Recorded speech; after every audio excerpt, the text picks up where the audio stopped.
د پی ډی ایم حکومت ختم شو. د پاکستان په تاریخ کې اولنی حکومت چې هغه 14 پارټیانو په یو ځای باندې تیر کو. خو که تاسو وګورئ دا حکومت چې راتلو نو د مهنګایي خلاف راتلل. کم د عمران خان حکومت چې دی ختمو نو د مهنګایي د وجې نه چې دی ختم کړو.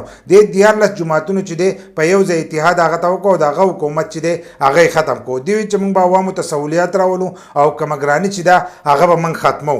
خو که تاسو وګورئ 15 میاشتې د تیر کړې په هغې کې یو شی چې دی هم نه دی ارزان شي. بل لا عوامو ته یو سہولت چې دی هم په دې 14 میاشتو کې نه دی میلاو شي. که تاسو تیر شوی حکومت وګورئ نو په هغې کې د عوامو دپاره ډېر سہولیات وو.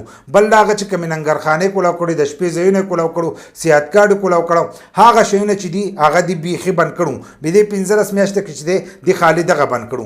بل لا په دې باندې چې کوم کیسونه نو هغه کیسونه چې دي هغه دې ختم کړو. نو دې خالي د خپل مفاد دپاره چې دي د هغې دپاره راغلو. خو د عوامو غم چې دی هغه د دې سر نه و. که تاسو وګورئ هر یو شی چې دی یو په دوه باندې ګران شوی دی، خو ارزان شوی پکې یو شی نه دی.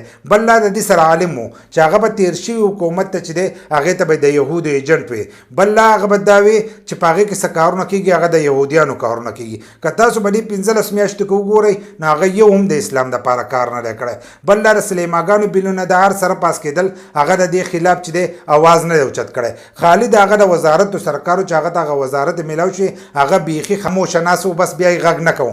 دغه شانتې د دې نورو د حال هم و. خو اوس چې دي په اخره کې حکومت ختمېدو نو دې خالي دغه وایي چې موږ ملک د ډیپارټ نه بچ کو، لکه ملک دیوالیه کېدل او موږ هغه بچ کو. په لاوله کې د دې هېڅ غږ هم نه و. خو چې کله دې ته پته ولګېدله چې موږ عوامو ته څه سہولیات ورنکړه، کومه مهنګایي چې ده هغه زموږ نه ښه سیوا شوه، نو خالي دغه اواز یې په اخره کې وکړو او حکومت چې دی هغه د دې ختم شو. بیا هم د دې سپورټران دي چې هغه ورسره هم په دغه خبره چې دي دا ولاړ دي. خو د هغو چې دي ذهني جوړ دي. کوم سړی چې ذهني دی یو کس سره جوړي بس هغه که ښه کوي او که بد کوي هغه به د هغه اواز کوي.